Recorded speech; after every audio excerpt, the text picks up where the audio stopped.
जो next area of amendment है custom में, that is payment of duty.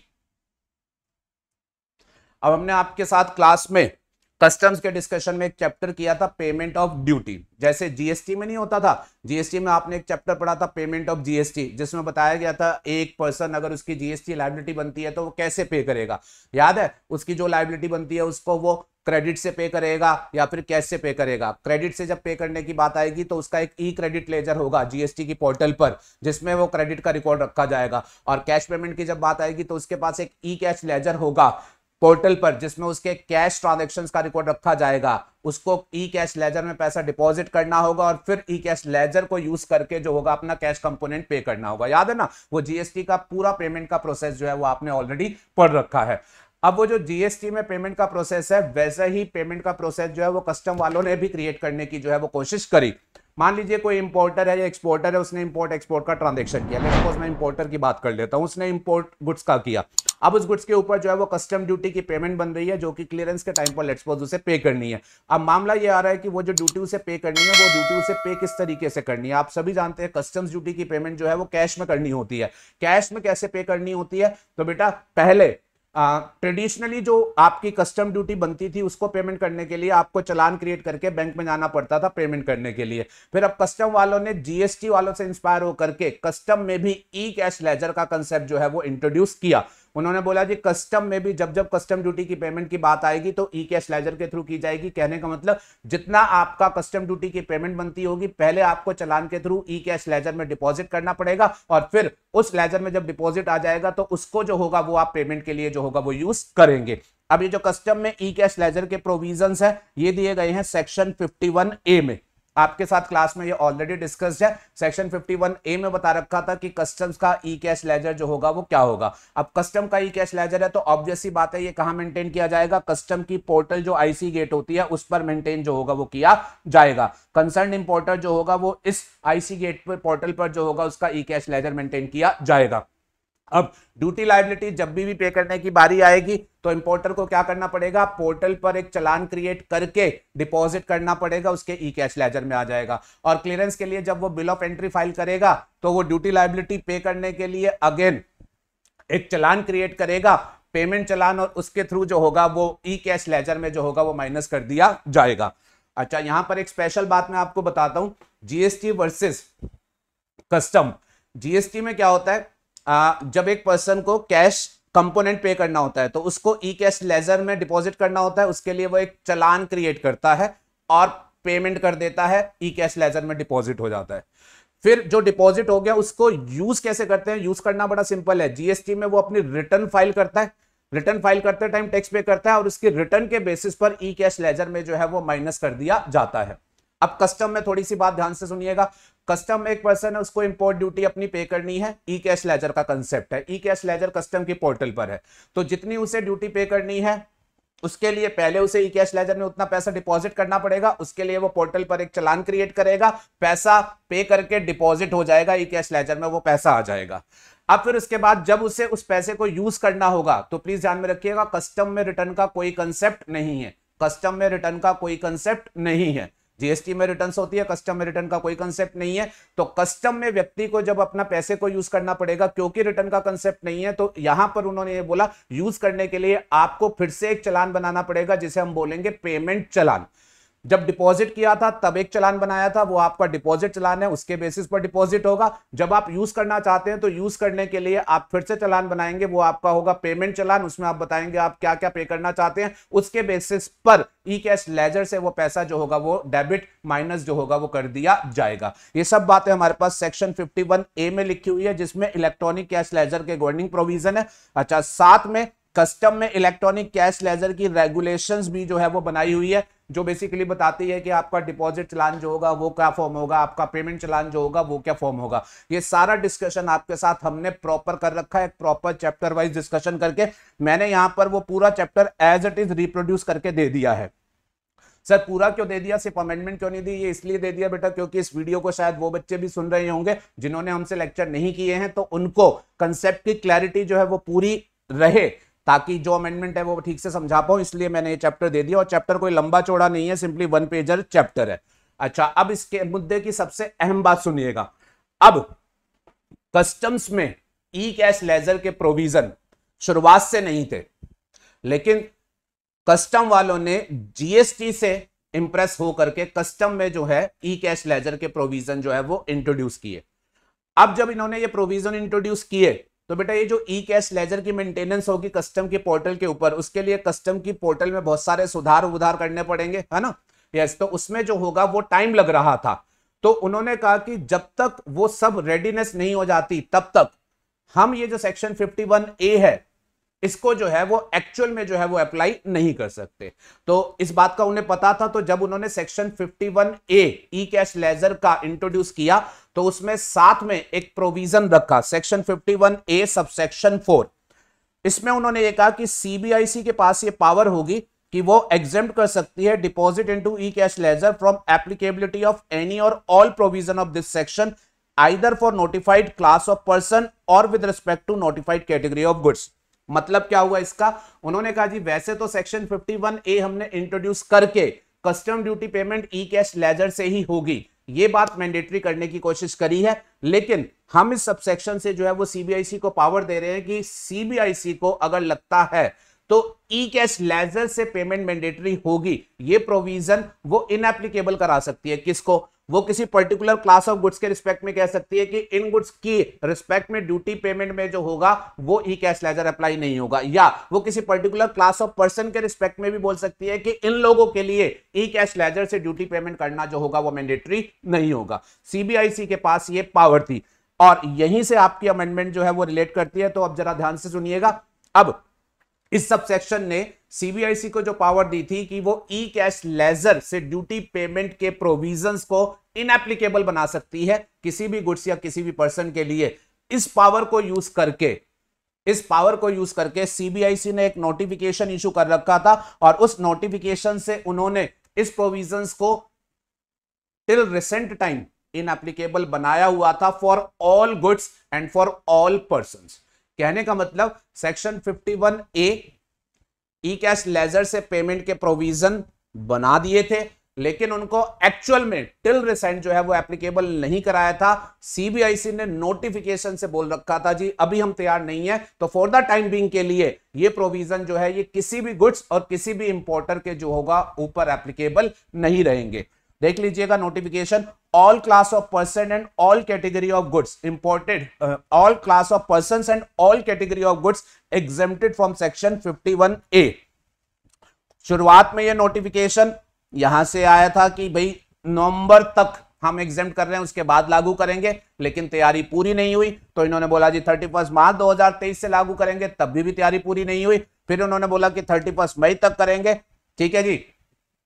ऐसे कर करके इन्होंने ई कैश लेजर के प्रोविजन जो है वो डेफर किए हुए थे कि नहीं जी अभी तैयारी पूरी नहीं हुई तो अभी ई कैश लेजर पिक्चर में नहीं आएगा। बट फिर अचानक से ही 1 अप्रैल को इनकी तैयारी पूरी हो गई। वैसे इन्हें लग नहीं रहा था 31 मई तक की तैयारी होगी, बट हो गई। तो फिर इन्होंने इस नोटिफिकेशन को हटाया और नया नोटिफिकेशन इशू किया। और इस नोटिफिकेशन से, अब जरा ध्यान से सुनिएगा, इस नोटिफिकेशन से ई कैश लेजर के जो प्रोविजंस हैं वो आज की डेट में मैंडेटरी कर दिए गए हैं इन जनरल। सिर्फ कुछ केसेस को जो है अब एग्जम्पशन में रखा गया है। पहले क्या था, सभी केसेस में ई कैश लेजर के प्रोविजन इनएप्लीकेबल थे, मतलब ये मैंडेटरी था ही नहीं। बट अब 1 अप्रैल 2023 से ई कैश लेजर से duty payment in general mandatory कर दी गई है। सिर्फ कुछ ही सिलेक्टेड केसेस हैं जो कि ई कैश लेजर से अभी भी बाहर रखे गए हैं। अब वो कौन से केसेस हैं जो बाहर रखे गए हैं उसके लिए नोटिफिकेशन को पढ़ना और समझना है। तो पहले अभी तक के डिस्कशन का एक सिंपल क्रक्स ले लो। कोई बोले आपसे आज की डेट में क्या कस्टम्स में कस्टम ड्यूटी की पेमेंट ई कैश लेजर से मैंडेटरी है, तो आप लिखेंगे यस। फिर वो पूछे क्या कोई एक्सेप्शन है, तो आप बोलेंगे यस। इस नोटिफिकेशन में कुछ जो केसेस लिखे हुए हैं वो एक्सेप्शन है। अब वो एक्सेप्शन क्या है वो आपने समझने हैं। In excise of the power conferred by section 51A4 of Custom Act 1962, the CBIC on being satisfied that it is necessary and expedient to do so hereby exempt। इस नोटिफिकेशन से अब CBIC ने क्या किया, एग्जेम्प्ट किया सिर्फ selected cases को, ये 4 केसेस को, from all the provision of section 51A। तो इन चार केसेस को एग्जेम्प्ट किया गया है, प्लीज ध्यान में रखिएगा। Rest all the cases E cash laser से कस्टम ड्यूटी की पेमेंट जो है वो मैंडेटरी हो गई है। तो ये चार केसेस अब आपको मेमोराइज करके जाने हैं कि ये कौन से चार केसेस हैं जहां पर ई कैश लेजर अभी मैंडेटरी नहीं हुआ है। नंबर 1,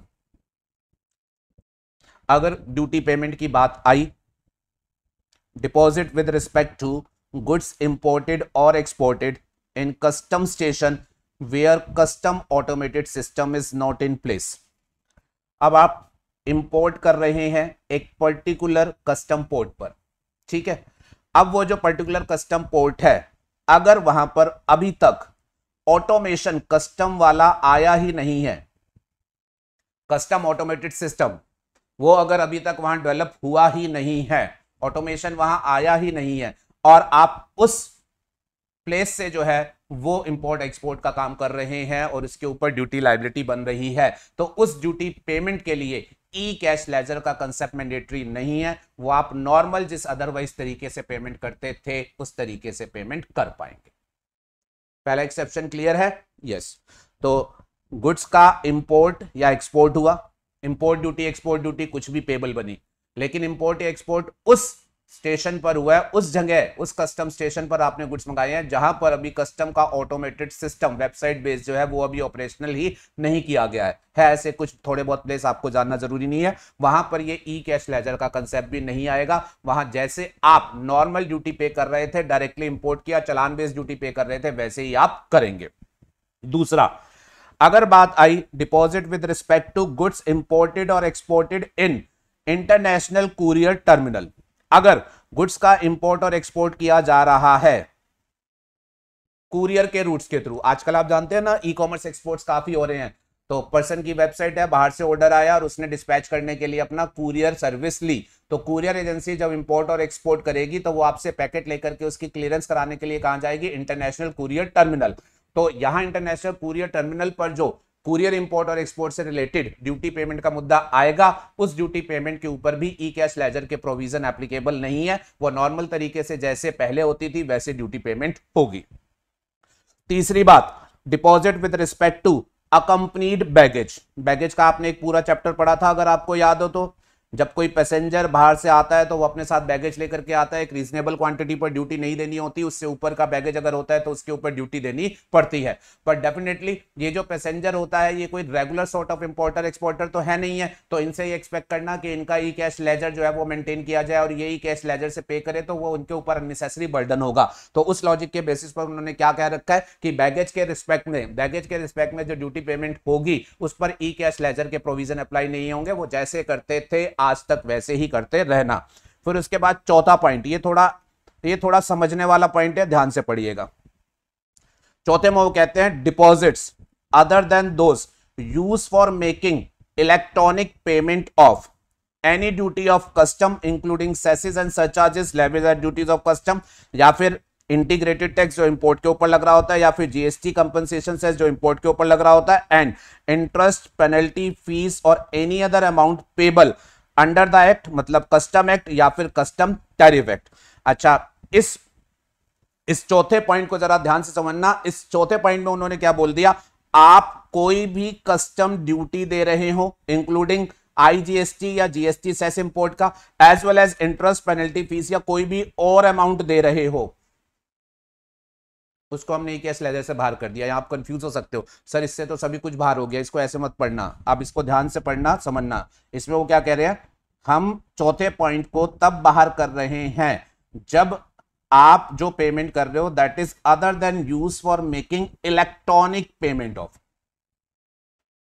अगर कस्टम के लॉ में आपकी कोई ड्यूटी लायबिलिटी बनी, ध्यान से सुनना, अगर कस्टम के लॉ में आपकी कोई ड्यूटी इंटरेस्ट पेनल्टी वगैरह लायबिलिटी बनी, और ड्यूटी लायबिलिटी वर्ड में प्राइमरीली बोलता हूं, आपकी कोई ड्यूटी लायबिलिटी बनी और वो जो ड्यूटी लायबिलिटी आपको पे करनी है वो इलेक्ट्रॉनिकली पे करनी है, इलेक्ट्रॉनिकली पे करनी है, तो फिर ये एक्सक्लूजन अप्लाई नहीं होगा। ये एक्सक्लूजन कब अप्लाई होगा, अगर आपको जो पेमेंट करनी है उस पेमेंट को कस्टम के लॉ ने ये कह रखा है इलेक्ट्रॉनिकली करना ही नहीं है, आप मैन्युअली पे कर सकते हैं। अगर कस्टम के लॉ ने किसी केस में ये बोल रखा है कि भाई साहब आपकी जो ड्यूटी पेमेंट बनेगी वो इलेक्ट्रॉनिकली पोर्टल पर होगी नहीं, वो मैनुअली होगी। चालान बनाओ, फिल करो, बैंक के काउंटर पर जाओ, वो मैनुअल चालान लेकर के और वहां पे करो। अगर ऐसा कोई केस है जो कस्टम के लॉ ने लिखा हुआ है तो फिर वो इस चौथे पॉइंट में जो होगा वो बाहर हो जाएगा। अगर ई पेमेंट इन्वॉल्व है तो नहीं होगा बाहर, प्लीज ध्यान में रखिएगा। अब इसके लिए मैं आपको हल्का सा रिकलेक्शन कराता हूं, जरा याद करिएगा। आपने जब हमारे साथ इंपोर्ट प्रोसीजर पढ़ा था,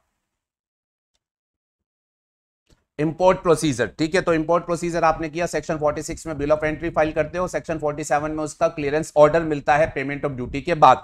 तो सेक्शन 47(2) मैं आपको रिकलेक्ट करा रहा हूं, उसमें ये लिखा हुआ था कि कस्टम्स ड्यूटी जो भी बनेगी उसको आपको कैसे पे करना होगा, ई पेमेंट करना होगा या फिर आपको मैनुअल पेमेंट करना होगा। तो बेटा लॉ में ये लिखा गया था कस्टम्स में ई पेमेंट सभी केसेस में मैंडेटरी नहीं है, ई पेमेंट कुछ केसेस में मैंडेटरी है। ध्यान में रखना, जीएसटी में सभी केसेस में ई पेमेंट मैंडेटरी है, लेकिन कस्टम में जो होगा वो हर केस में जो होगा वो ई पेमेंट मैंडेटरी नहीं है। कस्टम वालों ने बोला था जी ई पेमेंट जो होगी वो मैंडेटरी होगी सिर्फ इन केसेस में। नंबर 1, अगर जो इंपोर्टर है वो है जो कि registered as authorised economic operator programme, चाहे वो टीयर 1, टीयर 2, टीयर 3 किसी भी कैपेसिटी का हो। एंड दूसरा, अदर इंपोर्टर्स, उनको अगर ड्यूटी जो पे करनी है वो बिल ऑफ एंट्री में 10,000 या उससे ज्यादा की है तो ई पेमेंट मैंडेटरी है। Are you okay with this? तो जो इंपोर्टर इस प्रोग्राम में रजिस्टर्ड है वो कुछ भी पे करेंगे, ई पेमेंट करेंगे, और जो इंपोर्टर उस प्रोग्राम में रजिस्टर्ड नहीं है वो ई पेमेंट सिर्फ कब करेंगे, जब 10,000 या उससे ज्यादा का अमाउंट बिल ऑफ एंट्री में इन्वॉल्व होगा। कहने का मतलब, अगर ये जो अदर इंपोर्टर्स है इनका बिल ऑफ एंट्री में अमाउंट जो इन्वॉल्व है वो 10,000 रुपए से कम का है तो फिर इन्हें ई पेमेंट जो है वो मैंडेटरी नहीं है एज पर कस्टम लॉ। तो ये जो है वो मैनुअल पेमेंट कर सकते हैं, मैनुअल चालान बना करके ये जो है वो बैंक के काउंटर पर मैनुअली जाकर के पेमेंट कर सकते हैं। और प्लीज ध्यान में रखिएगा, ये वाली जो मैनुअल पेमेंट है, ये वाली पेमेंट जो है ये ई कैश लेजर के प्रोविजन से बाहर कर दी गई है। उन्होंने क्या बोला, deposits other than those used for making electronic payment. तो वो वाले केसेस जो इलेक्ट्रॉनिक पेमेंट वाले नहीं है, अदर देन इलेक्ट्रॉनिक पेमेंट वाले केसेस है, उनको जो है वो इन्होंने यहां पर बाहर कर दिया है। इस चौथे पॉइंट की क्लैरिटी के लिए मैंने साथ में ये एडिशनल बॉक्स आपको बना करके दिया है अपनी तरफ से। बेसिकली जो पेमेंट टीआरसी चालान, बेसिकली जिस मैनुअल चालान के थ्रू आप कर रहे हो लॉ के हिसाब से, for various purposes through authorised bank counter at custom location would be exempted from the provision of section 51A। I hope आपको ये बात समझ आई होगी। तो फिर से दोहरा रहा हूं, एक लाइन का क्रक्स ये है, आज की डेट में कस्टम्स ड्यूटी की पेमेंट ई कैश लेजर के थ्रू होगी जो कि पोर्टल पर मेंटेन किया जाता है, मैंडेटरी कर दिया गया है। But there are 4 exceptions, there are 4 exceptions, you are supposed to memorize these 4 exceptions. That's all. ये सिंपल सा क्वेश्चन है जो आपके पास पूछा जा सकता है। इसके साथ कस्टम्स की सभी अमेंडमेंट जो है वो कंप्लीट हो जाती है।